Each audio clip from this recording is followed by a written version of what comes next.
Morning. आज हम class 10 का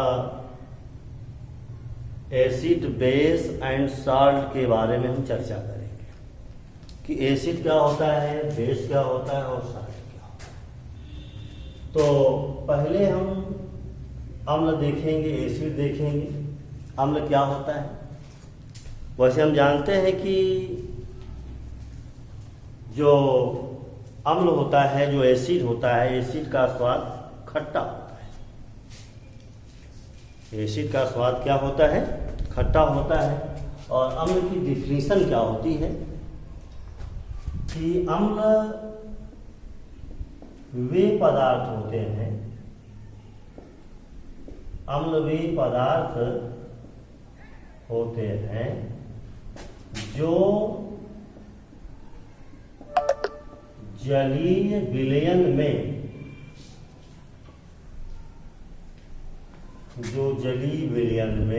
हाइड्रोजन आयन देते हैं। सिंपल सी परिभाषा, बच्चे याद कर लेंगे कि अम्ल क्या होता है। अम्ल वे पदार्थ होते हैं जो जलीय विलयन में हाइड्रोजन आयन देते हैं। जैसे हम कुछ अम्लों के नाम बता देते हैं, जैसे हाइड्रोक्लोरिक एसिड हो गया, नाइट्रिक एसिड हो गया, एसिटिक एसिड हो गया। तो ये बच्चों क्या है? अम्ल है। और इनका स्वाद क्या होता है? खट्टा होता है। तो बताया गया कि ये जलीय विलयन में हाइड्रोजन आयन देते हैं। Hydrogen ion plus nitrate ion. Acetic अम्ल ब्रेक होगा, एसिटेट आयन और प्लस हाइड्रोजन। तो यहां पर यह हाइड्रोजन आयन मिल गया। तो क्लियर हो गया होगा बच्चों कि अम्ल वे पदार्थ होते हैं जो जलीय विलयन में हाइड्रोजन आयन देते हैं। और हाइड्रोक्लोरिक जैसे नाइट्रिक एसिड और यहां पर एसिटिक एसिड, तो ये अम्ल होते हैं।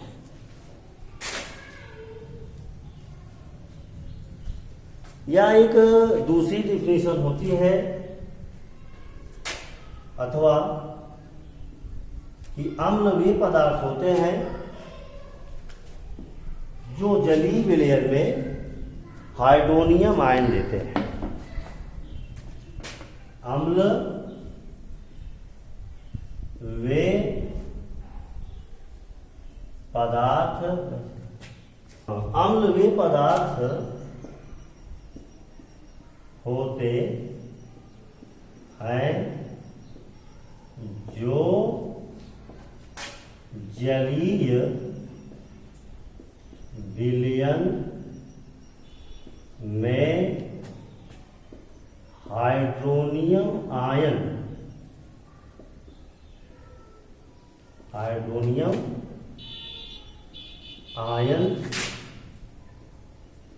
देते।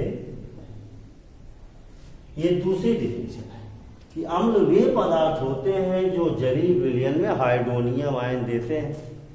फॉर एग्जाम्पल जैसे हाइड्रोक्लोरिक एसिड है और अगर इसका H2O से अगर क्रिया करा दिया जाए, रिएक्शन करा दिया जाए, तो पहले इसको ब्रेक कर लेंगे H प्लस और Cl माइनस में, और जल को हाइड्रोजन आयन और,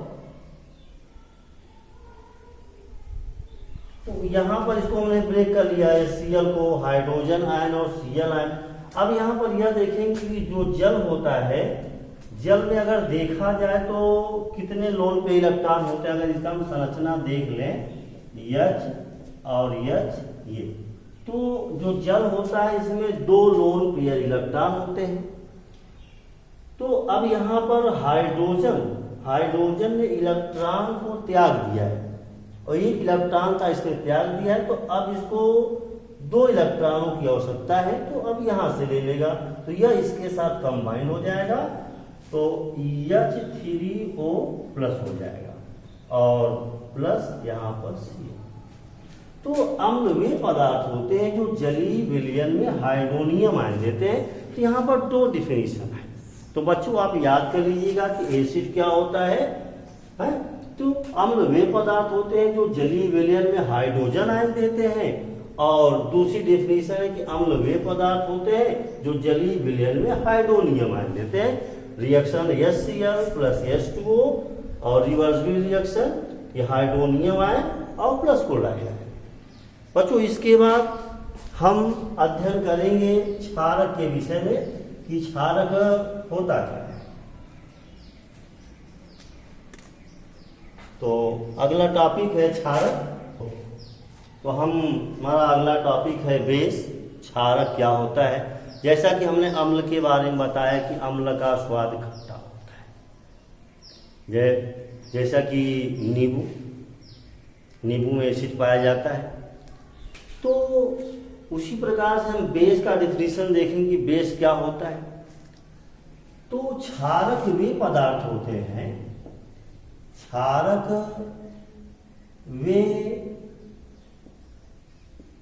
पदार्थ होते हैं जो जलीय विलयन में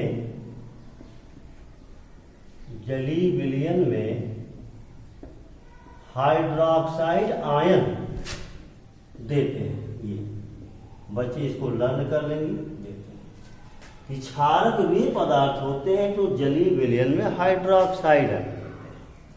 फॉर एग्जाम्पल सोडियम हाइड्रोक्साइड। तो अगर इसको ब्रेक कर ले तो सोडियम आयन और प्लस हाइड्रोक्साइड आयन। जैसे कैल्शियम हाइड्रोक्साइड, ये भी हमारा क्षारक है। कैल्शियम पर 2+ और 2OH पर 1-, तो यहां भी मिल गया हाइड्रोक्साइड आयन, तो ये बेस होता है। जैसे पोटेशियम हाइड्रोक्साइड, ये भी क्षारक है, क्योंकि जब ये आयोनाइज्ड होगा तो पोटेशियम आयन और हाइड्रोक्साइड आयन मिलेगा, ये भी यहाँ पर क्षारक है। तो जो क्षारक का जो स्वाद होता है वह कड़वा होता है। तो क्षारक वे पदार्थ होते हैं जो जलीय विलयन में हाइड्रोक्साइड आयन देते हैं। तो जो हाइड्रोक्साइड आयन देते हैं उन्हें हम क्षारक कहते हैं। और क्षारक की एक डिफिनीशन और है, हम लिख देते हैं अथवा में कि धातुओं के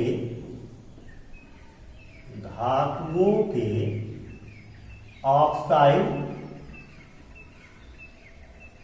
और हाइड्रोक्साइड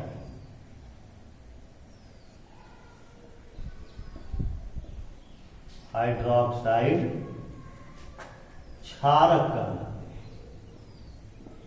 क्षारक कहलाते हैं। ये भी एक डिफिनेशन है कि धातुओं के ऑक्साइड और हाइड्रोक्साइड क्षारक कहलाते हैं। फॉर एग्जाम्पल जैसे कैल्शियम ऑक्साइड, कैल्शियम हाइड्रोक्साइड, ये हो गया। तो कैल्शियम ऑक्साइड जैसे धातुओं के ऑक्साइड तो कैल्शियम ऑक्साइड हो गया, धातुओं के हाइड्रोक्साइड कैल्शियम हाइड्रोक्साइड हो गया। जैसे मैग्नीशियम ऑक्साइड और लिख देते हैं मैग्नीशियम हाइड्रोक्साइड, क्षारक हो गया। जिंक ऑक्साइड और यहां पर जिंक हाइड्रोक्साइड, तो ये हो गया क्षारक। ये क्षारक यहाँ पर दो डिफिनेशन हमने बताया कि क्षारक वे पदार्थ होते हैं जो जलीय विलयन में हाइड्रोक्साइड आयन देते हैं, और एग्जांपल्स है। और दूसरी जो डिफिनेशन होती है बच्चों कि धातुओं के ऑक्साइड और हाइड्रोक्साइड क्षारक कहलाते हैं।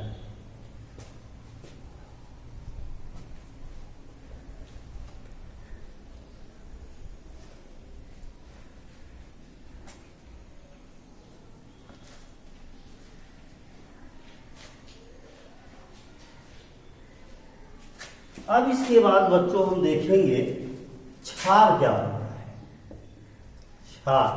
क्षार को कहते हैं एल्कली। क्षार को एल्कली के नाम से जाना जाता है। तो अभी हमने क्षारक पढ़ा। तो क्षार क्या होते हैं कि धातुओं के वे ऑक्साइड, धातुओं कि वे ऑक्साइड जो जल में घुलकर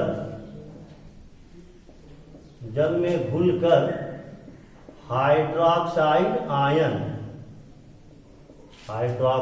आयन देते हैं, उन्हें हम क्षार कहते हैं।